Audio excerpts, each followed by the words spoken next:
Good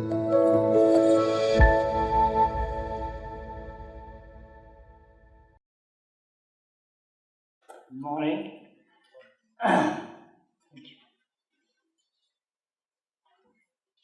Today, to the morning, we are going to talk about how to get real happiness. Everybody in this world is ultimately, by his doing things, whatever he wants to do, is looking for happiness. But the ways of getting happiness are dependent upon the misconceptions which we carry.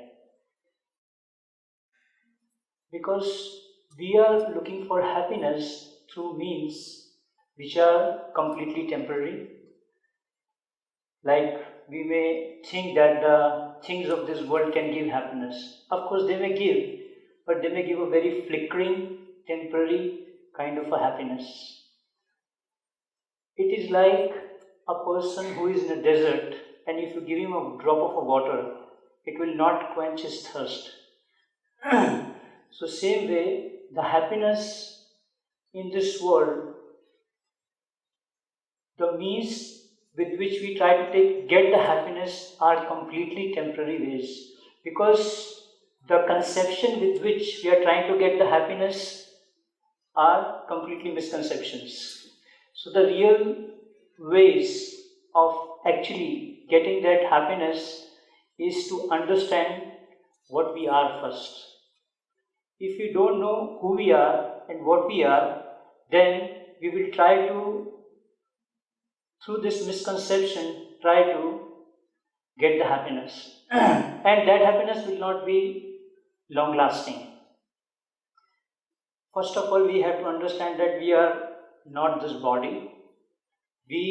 This body is just a matter.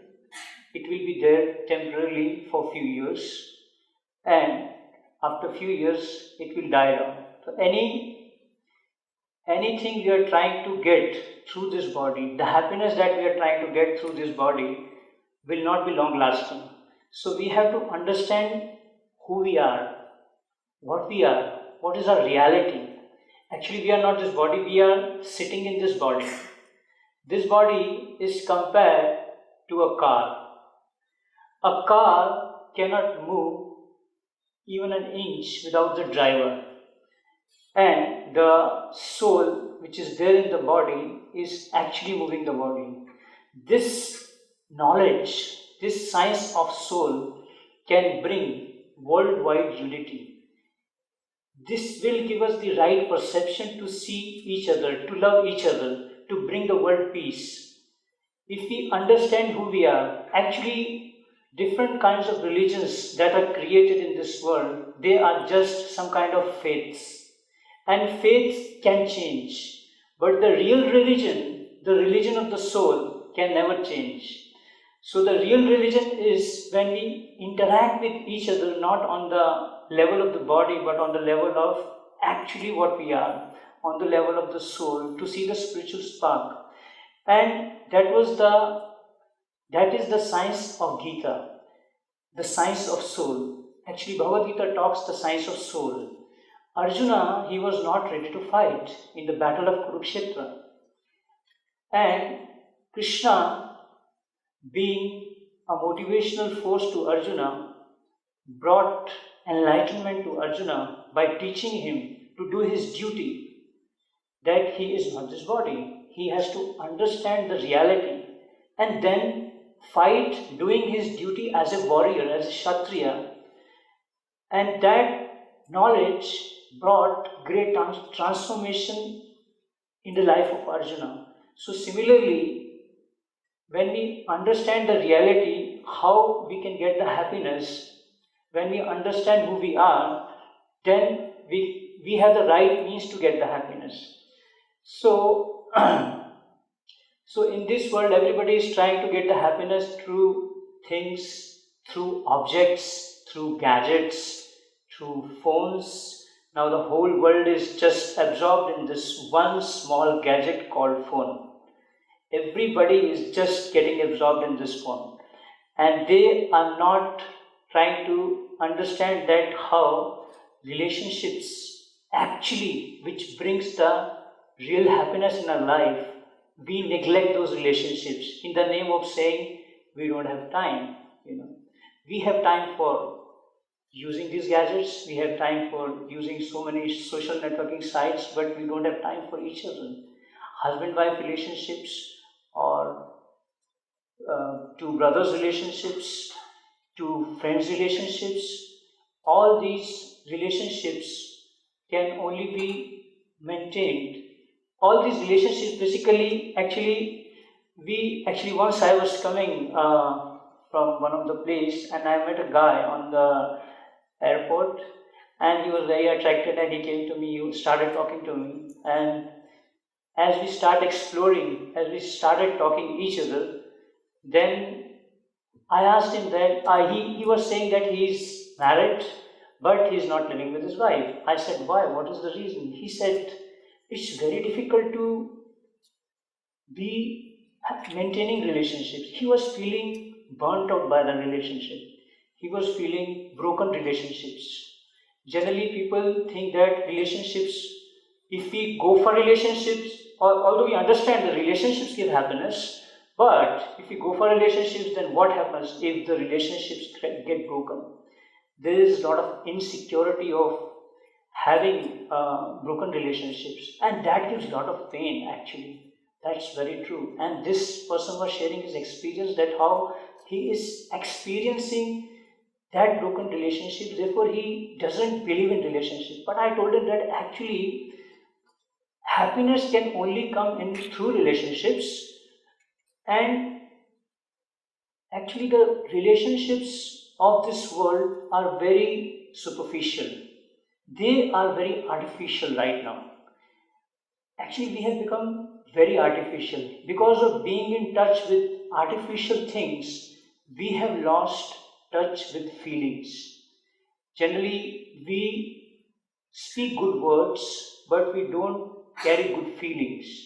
We may speak big words, poetic words, but actually when the words are spoken with the right feelings, it has a powerful impact.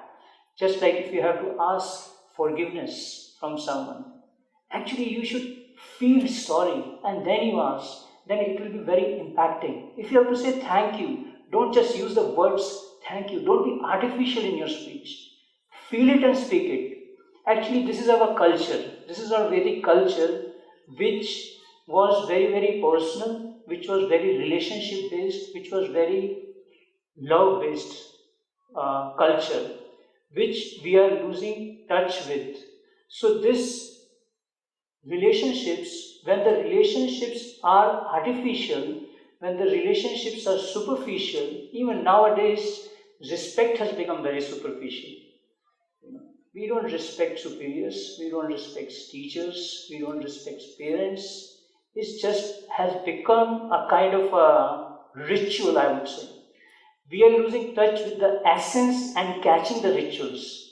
We are becoming very ritualistic in our dealings because we are losing that touch with people, and we are coming more in touch with things, gadgets of this world, and which is making us lose the most important thing which brings happiness in our life. Actually, Arjuna gave 5 reasons why he doesn't want to fight, and all the 5 reasons of Arjuna were very thoughtful.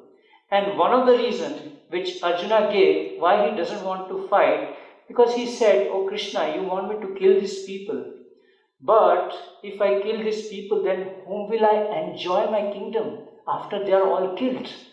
So he was understanding the need of relationship. So if relationships are superficial, if relationships are artificial, then relationship doesn't stay. Relationship should be based on selflessness. If there are expectations in the relationship, such a relationship cannot stay. Such a relationship will break. It is often quoted example that expectations leads to frustrations.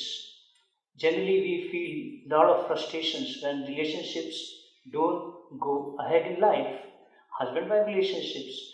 So a lot of relationships problems I happen to face. I often talk to people, I counsel a lot of people, and most of the problems in our life are basically relationship problems only. So if we understand the most important key principle behind the relationship, and that is service. When in a relationship we are there to serve each other, we don't want anything from the other person. We want to serve the person. If the husband thinks that he wants to serve the wife and the wife thinks she wants to serve the husband, then the relationship will become very substantial. It will become very strong. It will become very intimate. Generally, people have a lot of friends, but they don't have any intimate friends. They don't have anyone to speak out their heart to. Heart becomes very hard, where they can actually be themselves, where they can speak whatever they want to share. So we need, actually it's a need. We all need a relationship. We not all need a one intimate relationship, and that relationship should not be based on just selfishness, but it should be, in that relationship we feel comfortable. We are not judged in that relationship. We are accepted of what we are in that relationship. So it's very much needed, it's very much required. So I would like to share a very beautiful story from our scriptures. It's a story of Sudama Brahmana. Sudama and his wife, they were very poor. And his wife, she used to feel that Sudama is not getting to eat anything. I must inspire him to go to his childhood friend Krishna and ask him some favor. And she approaches her husband Sudama and asks him, please, you can go to Krishna and ask him some favor. And Sudama, feeling that his wife is not feeling comfortable, she is not feeling happy, so for the happiness of his wife, he wanted to meet Krishna. And his wife was concerned with the happiness of Sudama, and Sudama was concerned with the happiness of his wife. So this is how relationships remain substantial. And now when Sudama goes to Krishna in Dwaraka, and Krishna being a king, Krishna being a great king, he was being served by his queens, especially Rukmani was serving. And the moment Krishna comes to know that his friend, childhood friend Sudama has come to meet him, and Krishna immediately hit his wife and run away to the door. And that time Rukmani understand that that means there is someone else who is more important than me. Who is this person? And Sudama, being in his beggar's clothes, wearing a very simple dhoti, having no clothes on the body, he was there, and immediately Krishna goes and hugs him. Generally, if we are in a very big position and one of our childhood friend comes to meet us who is not wearing proper clothes, proper dress, this is our external vision to see others. This is how we see others, on the basis of how they dress. But what they possess, we don't think. What is their heart? What is it that they are carrying in their heart? What feelings they are carrying in their heart? What good qualities they are carrying in their hearts? But we judge a person as per his post, his position, and the kind of clothes he is wearing, the kind of dress he is wearing. So, but Krishna, the relationship that he was carrying with Sudama, it was completely selfless based relationship. And Krishna hugs him. So this is real friendship. Real friendship is actually based on selflessness. Our founder Acharya, Srila Prabhupada, he was having this desire to spread the Krishna consciousness movement all over the world. He was a penniless person.